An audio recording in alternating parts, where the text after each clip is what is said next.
The Epic of Gilgamesh. Read by Richard Pascoe. Gilgamesh, king in Uruk. I will proclaim to the world the deeds of Gilgamesh. This was the man to whom all things were known. This was the king who knew the countries of the world. He was wise, he saw mysteries and knew secret things. He brought us a tale of the days before the flood. He went on a long journey, was weary, worn out with labor, and returning he rested. He engraved on a stone the whole story. When the gods created Gilgamesh, they gave him a perfect body. Shamash, the glorious sun, endowed him with beauty. Adad, the god of the storm, endowed him with courage. The great gods made his beauty perfect, surpassing all others, terrifying like a great wild bull. 2/3 they made him god, and 1/3 man. In Uruk he built walls, a great rampart, and the temple of blessed Eanna, for the god of the firmament, Anu, and for Ishtar, the goddess of love. Look at it still today. The outer wall where the cornice runs, it shines with the brilliance of copper, and the inner wall, it has no equal. Touch the threshold. It is ancient. Approach Eanna, the dwelling of Ishtar, our lady of love and war, the like of which no latter-day king, no man alive, can equal. Climb upon the wall of Uruk, walk along it, I say. Regard the foundation terrace, and examine the masonry. Is it not burnt brick and good? The 7 sages laid the foundations. Gilgamesh went abroad in the world, but he met with none who could withstand his arms till he came to Uruk. But the men of Uruk muttered in their houses, Gilgamesh sounds the tocsin for his amusement. His arrogance has no bounds, by day or night. No son is left with his father, for Gilgamesh takes them all, even the children. Yet the king should be a shepherd to his people. His lust leaves no virgin to her lover, neither the warrior's daughter nor the wife of the noble. Yet this is the shepherd of the city, wise, comely, and resolute. The gods heard their lament. The gods of heaven cried to the lord of Uruk, to Anu, the god of Uruk. A goddess made him strong as a savage bull.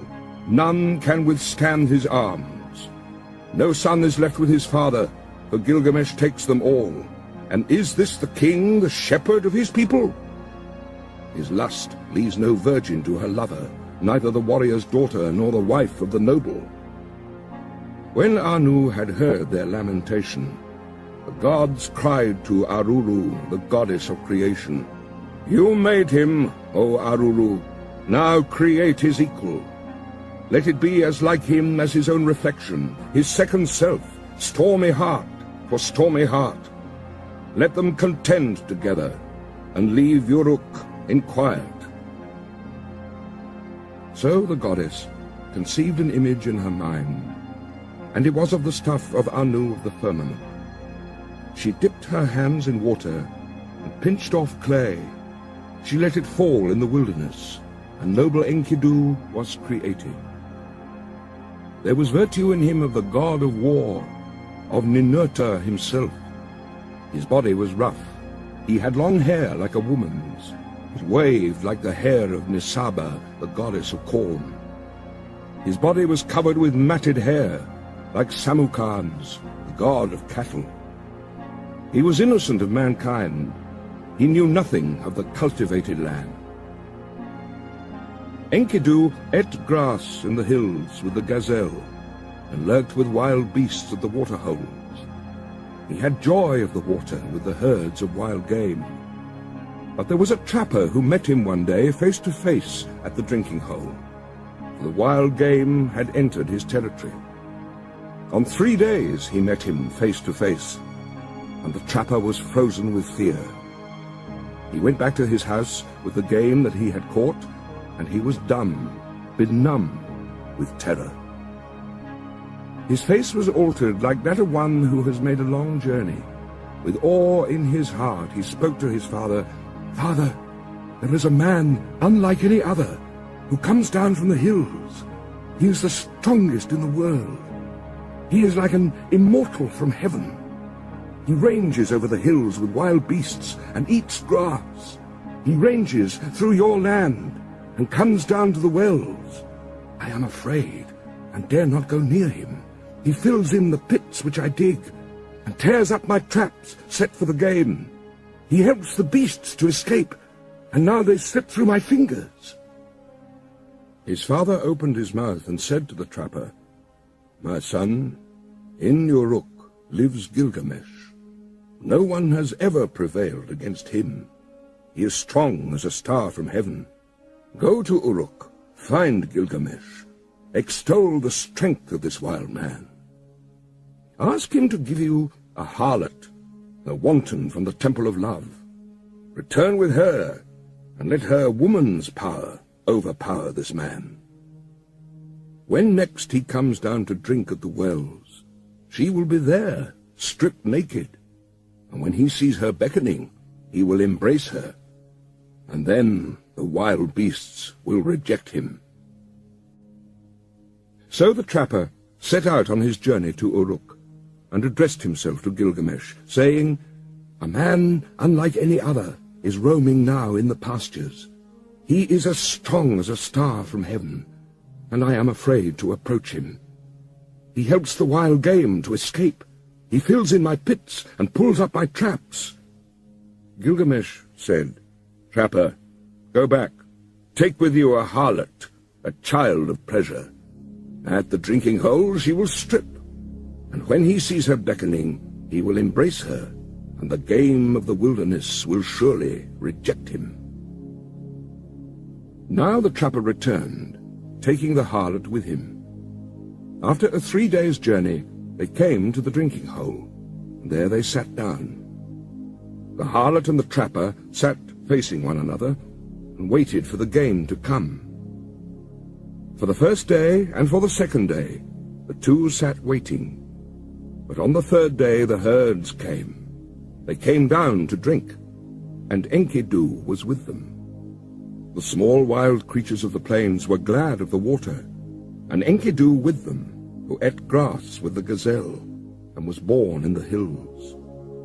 And she saw him, the savage man, come from far off in the hills. The trapper spoke to her. "There he is. Now, woman, make your breasts bare. Have no shame. Do not delay, but welcome his love. Let him see you naked. Let him possess your body. When he comes near, uncover yourself, and lie with him. Teach him, the savage man, your woman's art. When he murmurs love to you, the wild beasts that shared his life in the hills will reject him." She was not ashamed to take him. She made herself naked and welcomed his eagerness. As he lay on her, murmuring love, she taught him the woman's art. For 6 days and 7 nights they lay together, for Enkidu had forgotten his home in the hills. But when he was satisfied, he went back to the wild beasts. Then, when the gazelles saw him, they bolted away. When the wild creatures saw him, they fled. Enkidu would have followed, but his body was bound as though with a cord. His knees gave way when he started to run. His swiftness was gone. And now the wild creatures had all fled away. Enkidu was grown weak, for wisdom was in him, and the thoughts of a man were in his heart. So he returned, and sat down at the woman's feet, and listened intently to what she said. "You are wise, Enkidu, and now you have become like a god. Why do you want to run wild with the beasts of the hills? Come with me. I will take you to strong-walled Uruk, to the blessed temple of Ishtar, and of Anu, of love, and of heaven. There Gilgamesh lives, who is very strong, and like a wild bull he lords it over men. When she had spoken, Enkidu was pleased. He longed for a comrade, for one who would understand his heart. "Come, woman, and take me to that holy temple, to the house of Anu and of Ishtar, and to the place where Gilgamesh lords it over the people. I will challenge him boldly. I will cry out aloud in Uruk, 'I am the strongest here. I have come to change the old order. I am he who was born in the hills. I am he who is strongest of all.'" She said, "Let us go, and let him see your face. I know very well where Gilgamesh is in great Uruk." "Oh, Enkidu, there all the people are dressed in their gorgeous robes. Every day is holiday. The young men and the girls are wonderful to see. How sweet they smell. All the great ones are roused from their beds. Oh, Enkidu, you who love life, I will show you Gilgamesh, a man of many moods. You shall look at him well in his radiant manhood. His body is perfect in strength and maturity. He never rests by night or day. He is stronger than you, so leave your boasting. Shamash, the glorious sun, has given favors to Gilgamesh, and Anu of the heavens, and Enlil, and Ea, the wise, has given him deep understanding, I tell you. Even before you have left the wilderness, Gilgamesh will know in his dreams that you are coming." Now Gilgamesh got up to tell his dream to his mother, Ninsun, one of the wise gods. "Mother, last night I had a dream. I was full of joy. The young heroes were round me, and I walked through the night under the stars of the firmament, and one, a meteor of the stuff of Anu, fell down from heaven. I tried to lift it, but it proved too heavy. All the people of Uruk came round to see it. The common people jostled, and the nobles thronged to kiss its feet. And to me, its attraction was like the love of woman. They helped me. I braced my forehead, and I raised it with thongs, and brought it to you, and you yourself pronounced it my brother." And then Ninsun, who is well beloved and wise, said to Gilgamesh, "The star of heaven which descended like a meteor from the sky, which you tried to lift but found too heavy, when you tried to move it, it would not budge, and so you brought it to my feet. I made it for you, a goad and spur, and you were drawn as though to a woman. This is the strong comrade, the one who brings help to his friend in his need. He is the strongest of wild creatures, the stuff of Anu. Born in the grasslands, and the wild hills reared him. When you see him, you will be glad. You will love him as a woman, and he will never forsake you. This is the meaning of the dream." Gilgamesh said, "Mother, I dreamt a second dream. In the streets of strong-walled Uruk, there lay an axe. The shape of it was strange, and the people thronged round. I saw it and was glad. I bent down, deeply drawn towards it. I loved it like a woman, and wore it at my side." Ninsun answered, "That axe which you saw, which drew you so powerfully, like love of a woman, that is the comrade whom I give you, and he will come in his strength like one of the host of heaven. He is the brave companion who rescues his friend in necessity." Gilgamesh said to his mother, "A friend, a counselor has come to me from Enlil, and now I shall befriend and counsel him." So Gilgamesh told his dreams, and the harlot retold them to Enkidu. And now she said to Enki, "Get up from the ground, the bed of a shepherd." He listened to her words with care. It was good advice that she gave. She divided her clothing in two, and with the one half she clothed him, and with the other herself. And holding his hand, she led him like a child to the sheepfolds, into the shepherd's tents. There all the shepherds crowded round to see him. They put down bread in front of him. But Enkidu could only suck the milk of wild animals.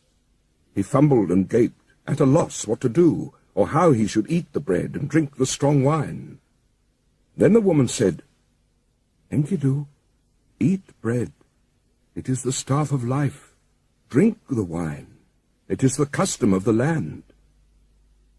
So he ate till he was full, and drank strong wine, 7 goblets. He became merry. His heart exulted, and his face shone. He rubbed down the matted hair of his body, and anointed himself with oil. Enkidu had become a man, but when he had put on man's clothing, he appeared like a bridegroom. He took arms to hunt the lion, so that the shepherds could rest at night. He caught wolves and lions, and the herdsmen lay down in peace, for Enkidu was their watchman, that strong man who had no rival. He was merry, living with the shepherds, till one day, lifting his eyes, he saw a man approaching. He said to the harlot, "Woman, fetch that man here. Why has he come? I wish to know his name." She went and called the man, saying, "Sir, where are you going on this weary journey?" The man answered, saying to Enkidu, "Gilgamesh has gone into the marriage house and shut out the people. He does strange things in Uruk, the city of great streets. At the roll of the drum, work begins for the men and work for the women. Gilgamesh the king is about to celebrate marriage with the queen of love, and he still demands to be first with the bride, the king to be first, and the husband to follow, for that was ordained by the gods from his birth, from the time the umbilical cord was cut. But now the drums roll for the choice of the bride, and the city groans." At these words, Enkidu turned white in the face. "I will go to the place where Gilgamesh lords it over the people. I will challenge him boldly, and I will cry aloud in Uruk, 'I have come to change the old order, for I am the strongest here.'" Now Enkidu strode in front, and the woman followed behind. He entered Uruk, that great market, and all the folk thronged round him where he stood in the street in strong-walled Uruk. The people jostled. Speaking of him, they said, "He is the spit of Gilgamesh. He is shorter.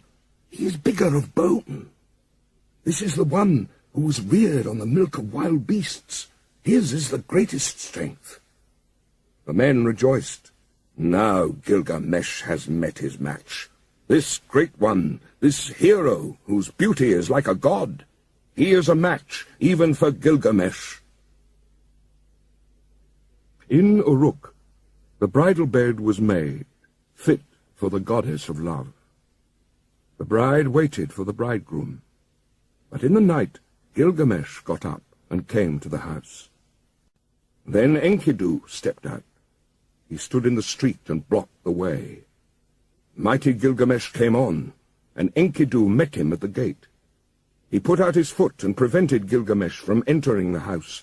So they grappled, holding each other like bulls. They broke the doorposts, and the walls shook.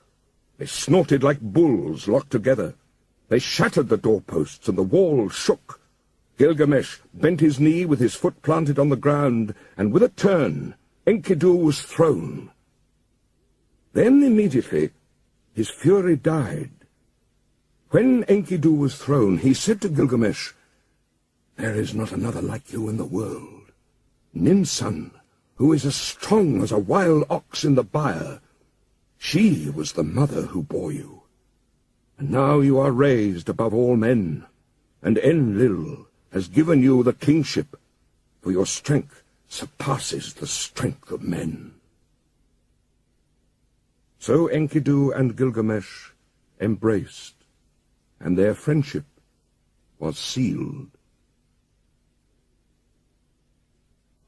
Enlil of the mountain, the father of the gods, had decreed the destiny of Gilgamesh.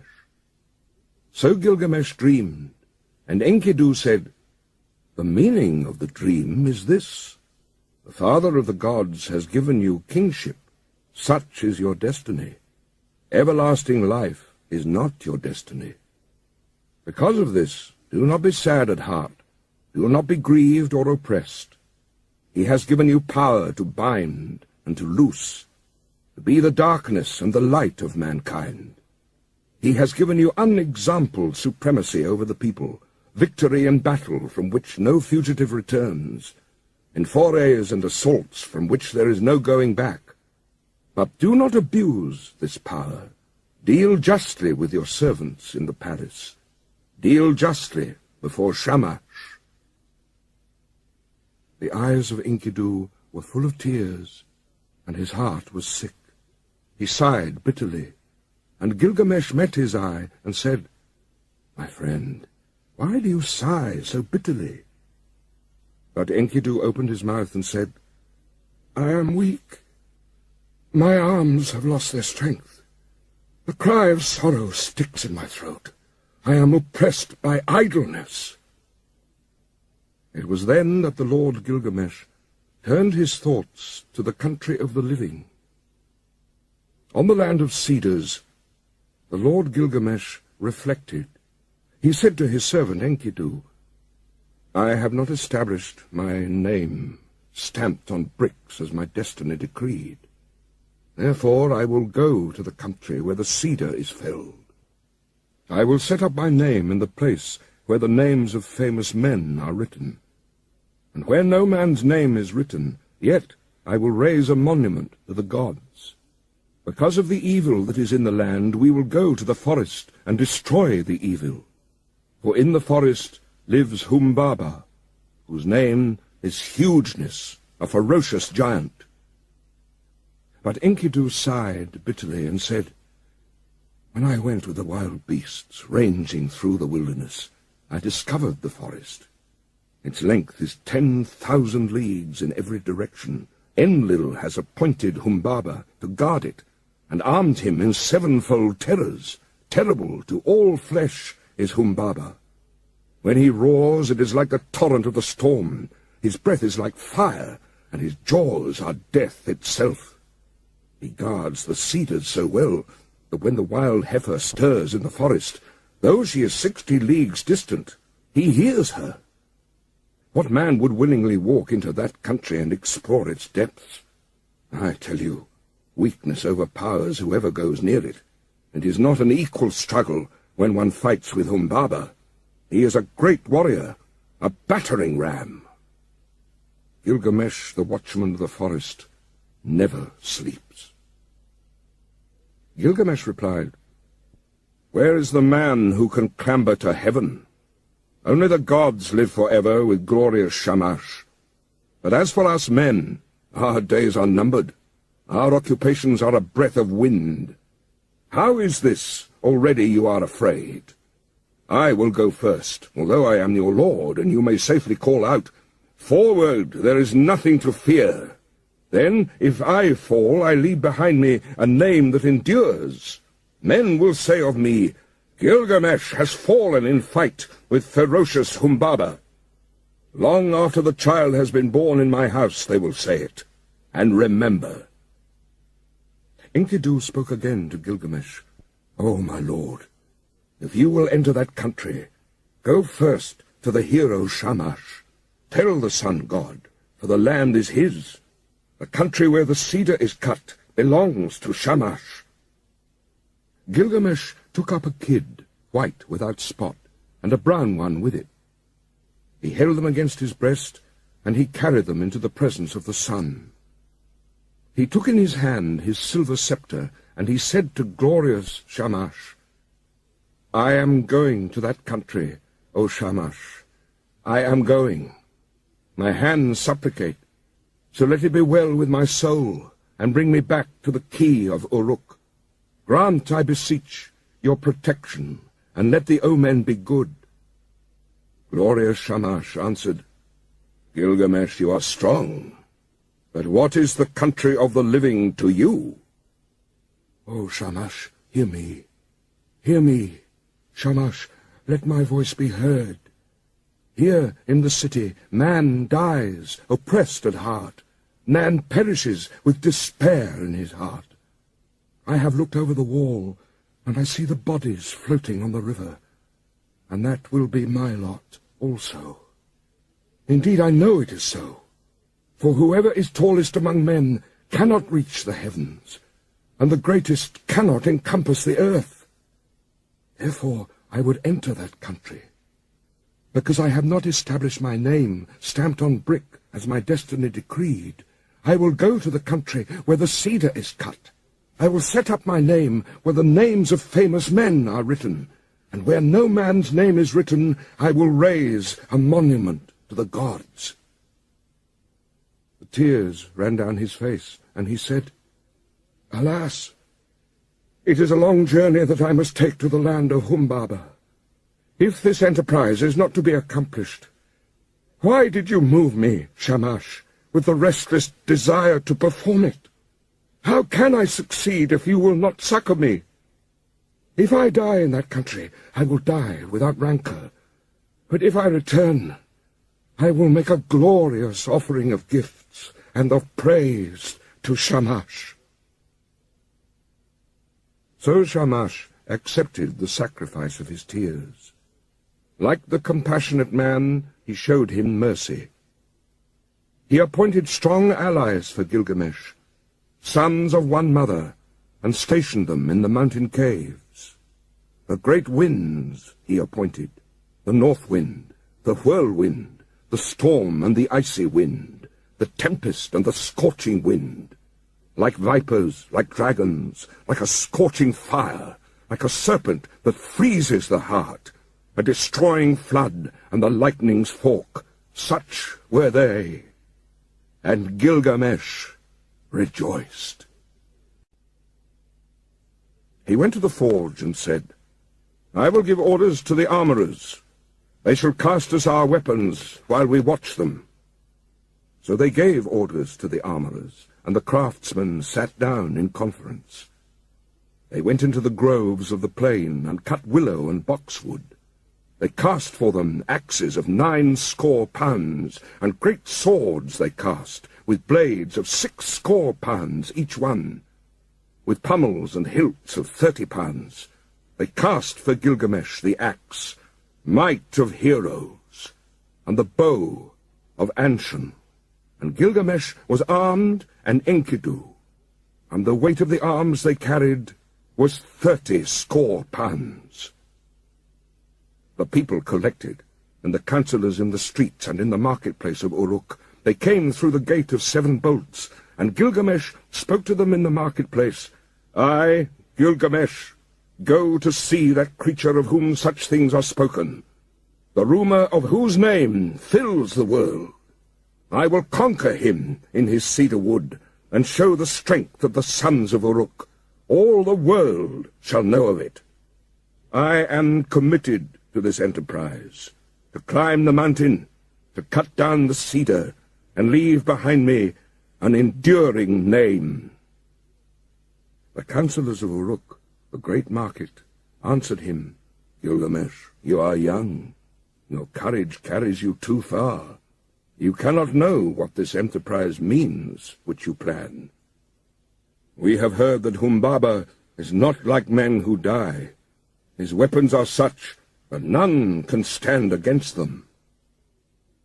The forest stretches for 10,000 leagues in every direction. Who would willingly go down to explore its depths? As for Humbaba, when he roars, it is like the torrent of the storm. His breath is like fire, and his jaws are death itself. Why do you crave to do this thing, Gilgamesh? It is no equal struggle when one fights with Humbaba, that battering ram. When he heard these words of the councillors, Gilgamesh looked at his friend and laughed. How shall I answer them? Shall I say I am afraid of Humbaba? I will sit at home all the rest of my days? Then Gilgamesh opened his mouth again and said to Enkidu, My friend, let us go to the great palace, to Egalma, and stand before Ninsun the queen. Ninsun is wise with deep knowledge. She will give us counsel for the road we must go. They took each other by the hand as they went to Egalma, and they went to Ninsun, the great queen. Gilgamesh approached. He entered the palace and spoke to Ninsun. "Ninsun, will you listen to me? I have a long journey to go, to the land of Humbaba. I must travel an unknown road and fight a strange battle. From the day I go until I return, till I reach the cedar forest and destroy the evil which Shamash abhors. Pray for me to Shamash." Ninsun went into her room. She put on a dress becoming to her body. She put on jewels to make her breast beautiful. She placed a tiara on her head, and her skirts swept the ground. Then she went up to the altar of the sun, standing upon the roof of the palace. She burnt incense and lifted her arms to Shamash as the smoke ascended. "Oh, Shamash, why did you give this restless heart to Gilgamesh, my son? Why did you give it? You have moved him, and now he sets out on a long journey to the land of Humbaba, to travel an unknown road and fight a strange battle.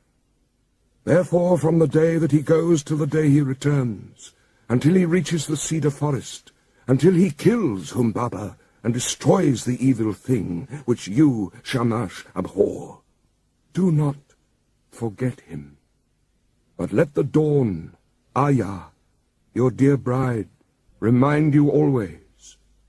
And when day is done, give him to the watchman of the night to keep him from harm." Then Ninsun, the mother of Gilgamesh, extinguished the incense, and she called to Enkidu with this exhortation: "Strong Enkidu, you are not the child of my body, but I will receive you as my adopted son. You are my other child, like the foundlings they bring to the temple. Serve Gilgamesh as a foundling serves the temple and the priestess who reared him. In the presence of my women, my votaries and hierophants, I declare it." Then she placed the amulet for a pledge round his neck, and she said to him, "I entrust my son to you. Bring him back to me safely." And now they brought to them the weapons. They put in their hands the great swords in their golden scabbards, and the bow and the quiver. Gilgamesh took the axe. He slung the quiver from his shoulder, and the bow of Anshun, and buckled the sword to his belt. And so they were armed and ready for the journey. Now all the people came and pressed on them and said, "When will you return to the city?" The councillors blessed Gilgamesh and warned him, "Do not trust too much in your own strength. Be watchful. Restrain your blows at first. The one who goes in front protects his companion. The good guide who knows the way guards his friend. Let Enkidu lead the way. He knows the road to the forest. He has seen Humbaba and is experienced in battles. Let him press first into the passes. Let him be watchful and look to himself. Let Enkidu protect his friend and guard his companion and bring him safe through the pitfalls of the road. We, the councillors of Uruk, entrust our king to you, O Enkidu. Bring him back safely to us." Again to Gilgamesh they said, "May Shamash give you your heart's desire. May he let you see with your eyes the thing accomplished which your lips have spoken. May he open a path for you where it is blocked, and a road for your feet to tread. May he open the mountains for your crossing, and may the night-time bring you the blessings of night. And Lugal Banda, your guardian god, stand beside you for victory. May you have victory in the battle, as though you fought with a child. Wash your feet in the river of Humbaba, to which you are journeying. In the evening dig a well, and let there always be pure water in your water-skin. Offer cold water to Shamash, and do not forget Lugalbanda." Then Enkidu opened his mouth and said, Forward! There is nothing to fear. Follow me, for I know the place where Humbaba lives, and the paths where he walks. Let the councillors go back. Here is no cause for fear." When the councillors heard this, they sped the hero on his way. "Go, Gilgamesh. May your guardian god protect you on the road, and bring you safely back to the key of Uruk." After 20 leagues, they broke their fast. After another 30 leagues, they stopped for the night. 50 leagues they walked in one day. In 3 days they had walked as much as a journey of a month and 2 weeks. They crossed 7 mountains before they came to the gate of the forest. Then Enkidu called out to Gilgamesh, "Do not go down into the forest. When I opened the gate, my hand lost its strength." Gilgamesh answered him, "Dear friend, do not speak like a coward. Have we got the better of so many dangers and travelled so far to turn back at last? You who are tried in wars and battles, hold close to me now, and you will feel no fear of death. Keep beside me, and your weakness will pass. The trembling will leave your hand. Would my friend rather stay behind? No, we will go down together into the heart of the forest.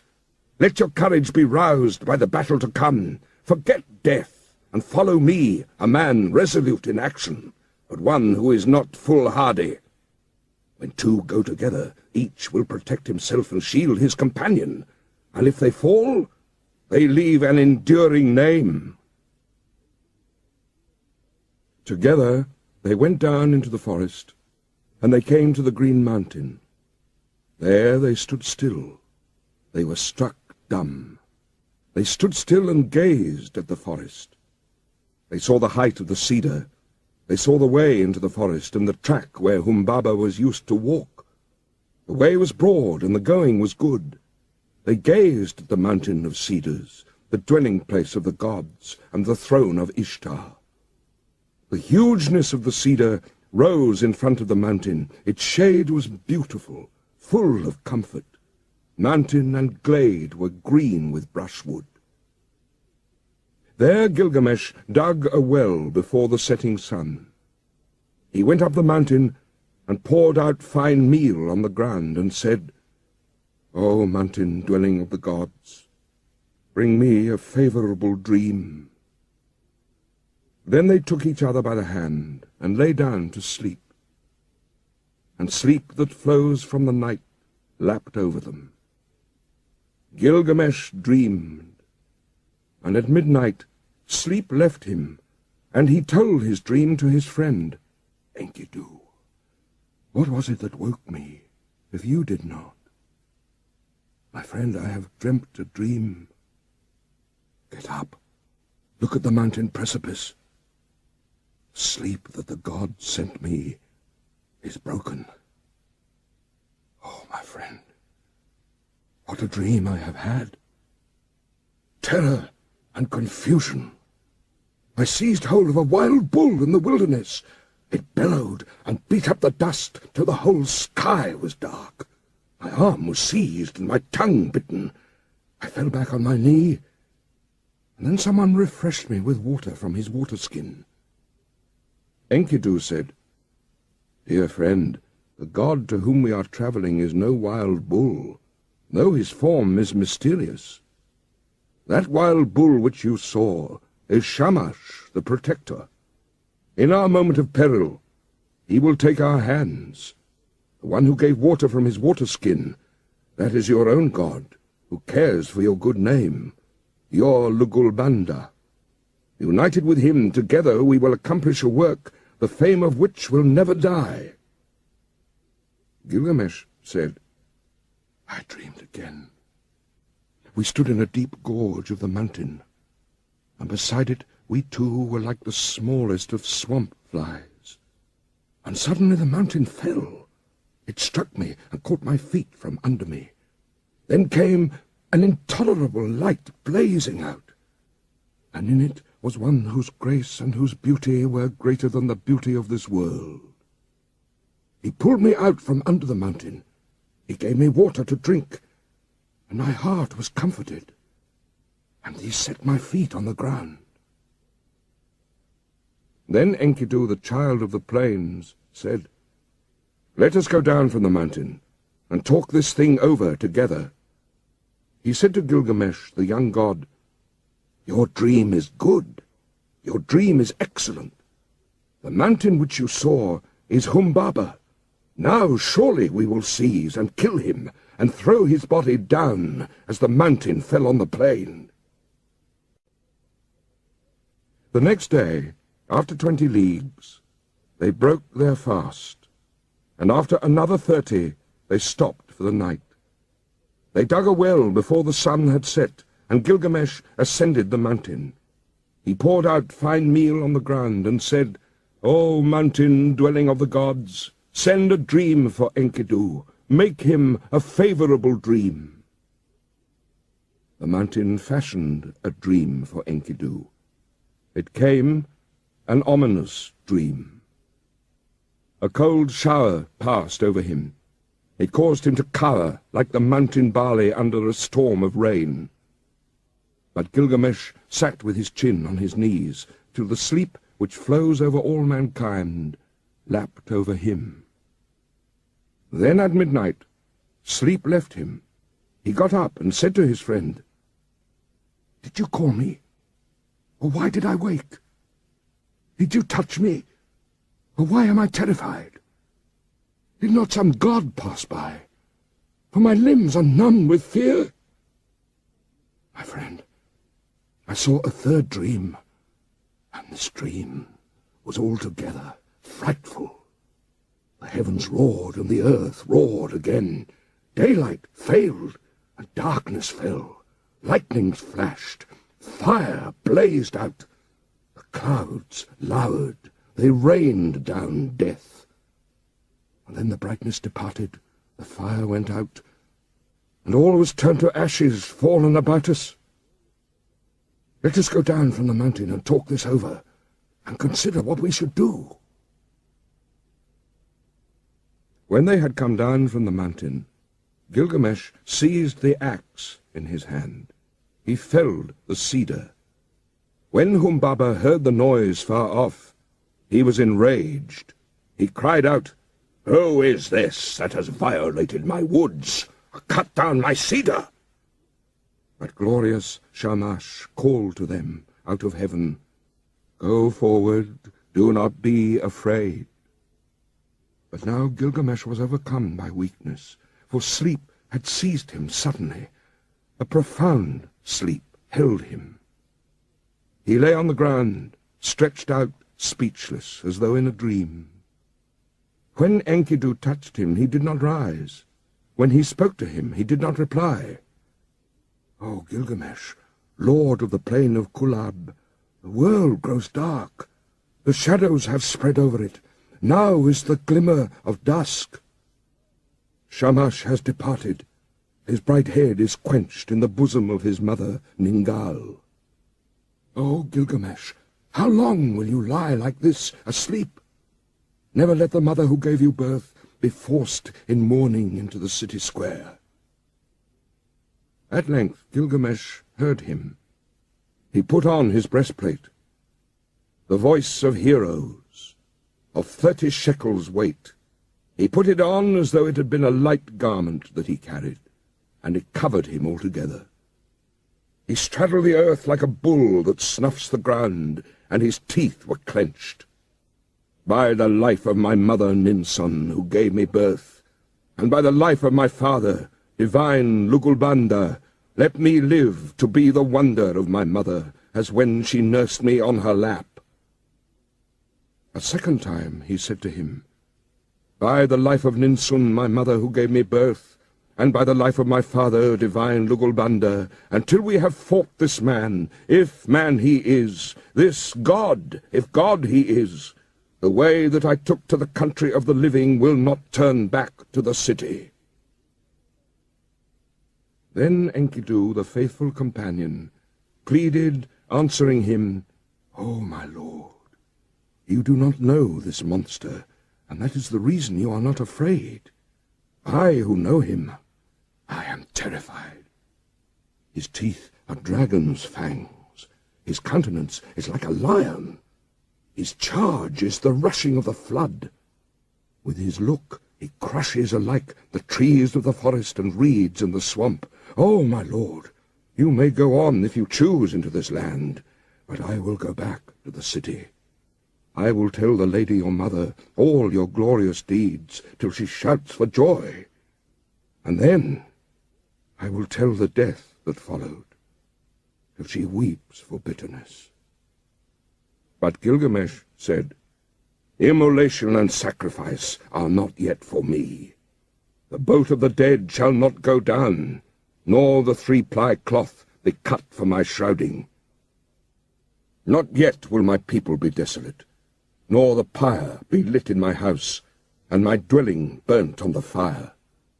Today give me your aid, and you shall have mine. What then can go amiss with us two? All living creatures born of the flesh shall sit at last in the boat of the west, and when it sinks, when the boat of Madgilum sinks, they are gone. But we shall go forward and fix our eyes on this monster. If your heart is fearful, throw away fear. If there is terror in it, throw away terror. Take your axe in your hand and attack. He who leaves the fight unfinished is not at peace. Humbaba came out from his strong house of cedar, and then Enkidu called out, O Gilgamesh, remember now your boasts in Uruk. Forward! Attack, son of Uruk! There is nothing to fear. When he heard these words, his courage rallied. He answered, Make haste. Close in. If the watchman is there, do not let him escape to the woods, where he will vanish. He has put on the first of his 7 splendors, but not yet the other 6. Let us trap him before he is armed. Like a raging wild bull, he snuffed the ground. The watchman of the woods turned full of threatenings. He cried out. Humbaba came from his strong house of cedar. He nodded his head and shook it, menacing Gilgamesh. And on him he fastened his eye, the eye of death. And then Gilgamesh called to Shamash, and his tears were flowing. "Oh, glorious Shamash!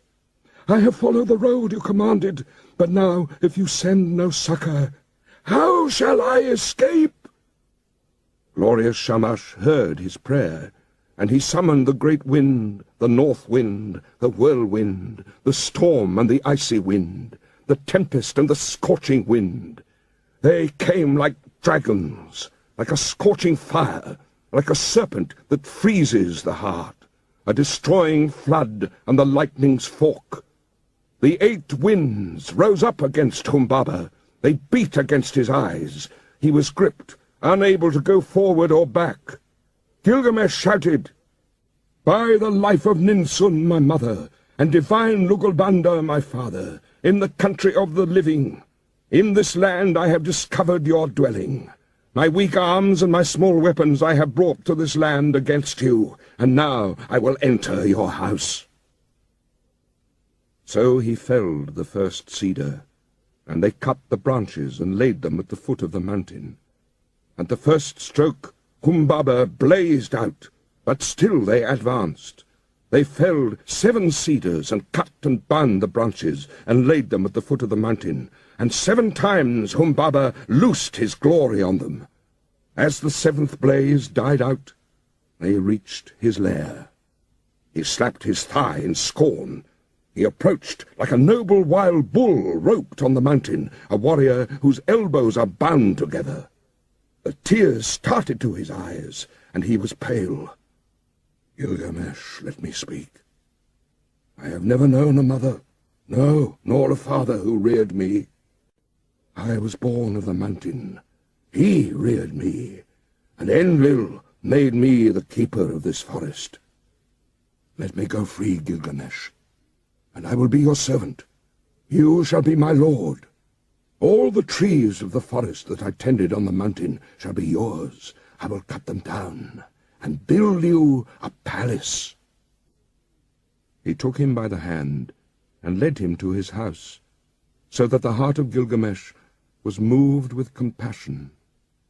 He swore by the heavenly life, by the earthly life, by the underworld itself, O Enkidu, should not the snared bird return to its nest, and the captive man return to his mother's arms? Enkidu answered, The strongest of men will fall to fate if he has no judgment. Namtar, the evil fate that knows no distinction between men, will devour him. If the snared bird returns to its nest, if the captive man returns to his mother's arms, then you, my friend, will never return to the city where the mother is waiting who gave you birth. He will bar the mountain road against you, and make the pathways impassable. Humbaba said, Enkidu, what you have spoken is evil. You, a hireling, dependent for your bread. In envy and for fear of a rival, you have spoken evil words. Enkidu said, Do not listen, Gilgamesh. This Humbaba must die. Kill Humbaba first, and his servants after. But Gilgamesh said, If we touch him, the blaze and the glory of light will be put out in confusion. The glory and glamour will vanish. Its rays will be quenched. Enkidu said to Gilgamesh, Not so, my friend. First entrap the bird, and where shall the chicks run then? Afterwards we can search out the glory and the glamour, when the chicks run distracted through the grass. Gilgamesh listened to the word of his companion. He took the axe in his hand, he drew the sword from his belt, and he struck Humbaba with a thrust of the sword to the neck, and Enkidu, his comrade, struck the second blow. At the third blow, Humbaba fell. Then there followed confusion, for this was the guardian of the forest whom they had felled to the ground. For as far as 2 leagues the cedars shivered when Enkidu felled the watcher of the forest, he at whose voice Hermon and Lebanon used to tremble. Now the mountains were moved, and all the hills, for the guardian of the forest was killed. They attacked the cedars, the 7 splendors of Humbaba were extinguished. So they pressed on into the forest, bearing the sword of 8 talents. They uncovered the sacred dwellings of the Anunnaki, and while Gilgamesh felled the first of the trees of the forest, Enkidu cleared their roots as far as the banks of Euphrates. They set Humbaba before the gods, before Enlil. They kissed the ground, and dropped the shroud, and set the head before him. When he saw the head of Humbaba, Enlil raged at them. Why did you do this thing? From henceforth may the fire be on your faces. May it eat the bread that you eat. May it drink where you drink. Then Enlil took again the blaze and the 7 splendors that had been Humbaba's. He gave the first to the river, and he gave to the lion, to the stone of execration, to the mountain, and to the dreaded daughter of the queen of hell. O Gilgamesh, king and conqueror of the dreadful blaze, wild bull who plunders the mountain, who crosses the sea, glory to him. And from the brave, the greater glory is Enki's.